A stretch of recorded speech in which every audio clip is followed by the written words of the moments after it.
Hello दोस्तों, तो मैं आज द राजा साहब हिंदी वर्जन देख के आया हूँ और सबसे पहले एक चीज़ क्लियर करना ज़रूरी है क्योंकि लोग बिना सोचे समझे कंक्लूजन्स बना रहे हैं कि प्रभास ने खुद इस फिल्म के लिए हिंदी डबिंग की है। लेकिन नहीं, जो आवाज़ सुनाई देती है वो निनंद कड़े की है, जिसे एआई के थ्रू प्रभास के वॉइस टेक्सचर के साथ मैच किया गया है। अरे बाप रे, ये तो धोती खोल रहा है। और ऑनेस्टली इसमें कोई बड़ी या रेवोल्यूशनरी बात नहीं है क्योंकि ये टेक्निक पहले भी यूज़ हो चुकी है। बस इस बार मार्केटिंग टीम ने इसको अननेसेसरीली हाइप कर दिया, जबकि रियलिटी ये है कि वॉइस मैच कर देना परफॉर्मेंस नहीं होता।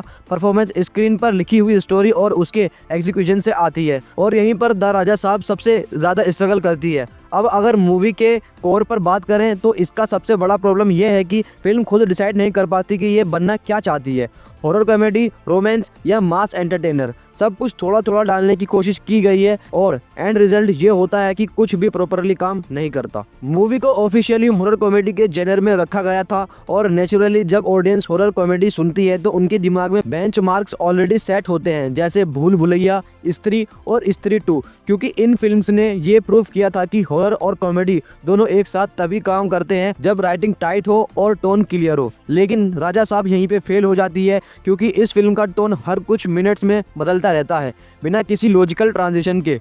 कभी मूवी खुद को सीरियस लेना चाहती है, कभी अचानक लाइट हो जाती है और कभी ऐसे बिहेव करती है जैसे ऑडियंस कुछ भी एक्सेप्ट कर लेगी बस क्योंकि स्क्रीन पर प्रभास खड़ा है।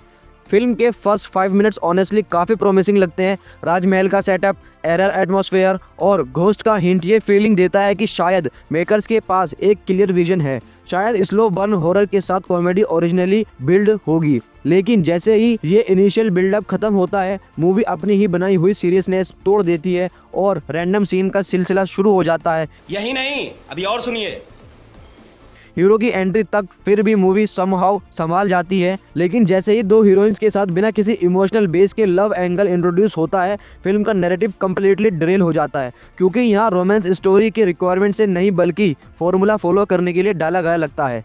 हीरो है तो हीरोइंस होंगी, गाने होंगे, रोमांस होगा, बस इतनी ही सोच दिखती है। लव ट्रैक का सबसे बड़ा इशू ये है कि उसमें कोई कन्विक्शन नहीं है। ऑडियंस को बस ये मान लेने के लिए बोला जाता है कि हाँ भाई प्यार हो गया, जबकि स्क्रीन पर ना केमिस्ट्री कन्विंसिंगली वर्क करती है और ना ही स्क्रीन प्ले उस रिलेशनशिप को अर्न करता है। और सच बोलूं तो अगर इस फिल्म के लव एंगल के लगभग 25 से 30 मिनट हटा दिए जाएं तो मूवी ज़्यादा टाइट हो सकती थी और शायद थोड़ी कोहेरिएंट भी लगती, लेकिन मेकर्स ने ये चॉइस नहीं ली क्योंकि उनका फोकस स्टोरी टेलिंग से ज़्यादा मास अपील चेकलिस्ट पर था। और यही माइंडसेट बार बार इंडियन सिनेमा को वीक बना देता है। जब सब कुछ डालने की कोशिश होती है तो कुछ भी याद रहने लायक नहीं बचता। सेकेंड हाफ से नेचुरली थोड़ी होप होती है कि शायद अब घोस्ट एंगल को डेप्थ मिलेगी, मिथोलॉजी एक्सप्लोर होगी, राजमहल का पास्ट और राजा साहब के टाइटल का एक्चुअल मीनिंग समझने को मिलेगा। लेकिन यहाँ भी डिसअपॉइंटमेंट मिलता है क्योंकि हॉरर सीन्स बिना बिल्डअप के आ जाते हैं, जिससे डर के बजाय कन्फ्यूजन फील होता है। कॉमेडी सीन्स फोर्स्ड लगते हैं और पंचलाइन लैंड ही नहीं करती। सॉन्ग्स बिना किसी नैरेटिव रीजंस के घुसा दिए जाते हैं और स्क्रीन प्ले इतना लूज है कि एक सीन का दूसरे सीन से इमोशनल या लॉजिकल कलेक्शन वीक लगता है। एंड के पास वीएफएक्स थोड़े बेटर हो जाते हैं, लेकिन विजुअल्स से फिल्म नहीं चलती क्योंकि अगर स्टोरी और राइटिंग ही फॉलो नहीं होगी तो वीएफएक्स बेस एक शाइनी कवर बनकर रह जाता है। ट्रेलर और टीजर के साथ भी एक अलग लेवल का मिसमैच है। जो चीजें मार्केटिंग में हाईलाइट की गई थी, जैसे ओल्ड राजा साहब version, upside down chair sequence और जोकर स्टाइल लुक, या तो फिल्म में प्रॉपरली एग्जिस्ट ही नहीं करता था या फिर उनका इम्पैक्ट इतना डिल्यूट कर दिया है कि ऑडियंस को लगता है कि उनसे एक्सपेक्टेशंस बेकार में ही क्रिएट की गई थी। और जब मार्केटिंग और फाइनल प्रोडक्ट के बीच इतना गैप हो तो डिसअपॉइंटमेंट और ज़्यादा फील होती है।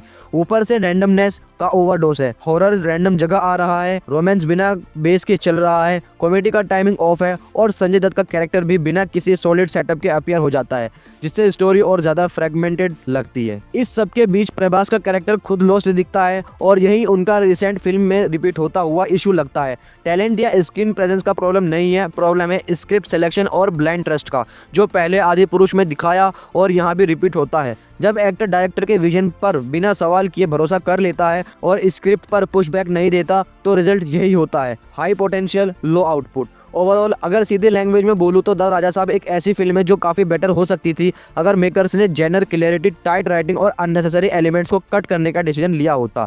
लेकिन जो फाइनल प्रोडक्ट स्क्रीन पर आता है वो कन्फ्यूजन, लेजी राइटिंग और मिसलाइंड प्रायोरिटीज़ का मिक्स लगता है। अच्छा सिर्फ ओपनिंग के कुछ मिनट्स और एंड के कुछ विजुअल्स मूवमेंट हैं, बाकी फिल्म ऑडियंस से सिर्फ इतना एक्सपेक्ट करती है कि वो एडजस्ट कर ले, जबकि सिनेमा का नाम ऑडियंस को एंगेज करना होता है, कॉम्प्रोमाइज़ करवाना नहीं। इसलिए अगर तुम प्रभास के हार्डकोर फैन हो तो एक बार देख सकते हो, लेकिन अगर तुम एक जेन्युइनली स्ट्रॉन्ग हॉरर कॉमेडी या लॉजिकली साउंड फिल्म एक्सपेक्ट कर रहे हो, ऑनेस्ट वर्डिक्ट ये है कि स्किप इट। हाइप के पीछे मत जाओ, कंटेंट को जज करो। जाते हैं इस उम्मीद पे आज जीतेंगे, कल जीतेंगे, परसों जीतेंगे, रोज हारते हैं। तो दोस्तों आपको मेरा रिव्यू कैसा लगा कमेंट्स में ज़रूर बताएं और चैनल को सब्सक्राइब, लाइक, शेयर करना मत भूलना। मिलते हैं नेक्स्ट वीडियो में, तब तक के लिए बाय बाय।